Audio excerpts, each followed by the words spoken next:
How to handle maternity leave with an online Filipino specialist.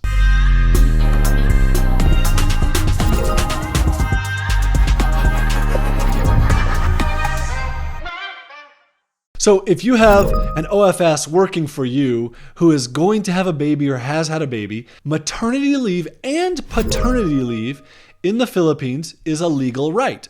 So here's how it works. In the Philippines, someone is entitled to 105 days of paid maternity leave and an additional 30 days of unpaid maternity leave. For paternity leave for a father, they're entitled to 7 days. So the interesting thing with the Philippines is the government actually pays the salary during the maternity leave, but only if that worker is paying their SSS contributions. SSS is like their Social Security. So if your person is going to have a baby, they need to, number one, make sure that they're paying SSS.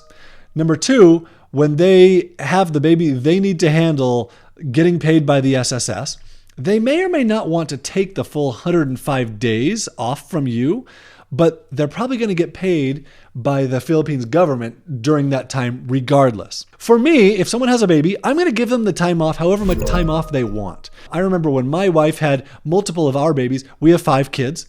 When my wife had our kids, sometimes it was really hard for her to get back up and active, and other times it wasn't as hard. There was a time where it took her a good 2 months before she felt like she could do anything at all. And that was a really hard time for her and for me. So as a foreign employer, you're not required to give maternity leave or paternity leave. You're not bound by the laws of the Philippines. But really, you should do this. Like, you should give them the time off and allow them to get paid, or maybe pay them yourself. That way they can help their baby start off on the right foot. My name is John Jonas, and I wrote a book all about the Philippines and hiring virtual assistants in the Philippines, and the culture and the benefits and how to get great work done and why the Philippines specifically. It's titled The Outsourcing Lever. It's available at outsourcinglever.com. It's free. I want to send it to you if you'll just pay the shipping cost, which is $7. Outsourcinglever.com.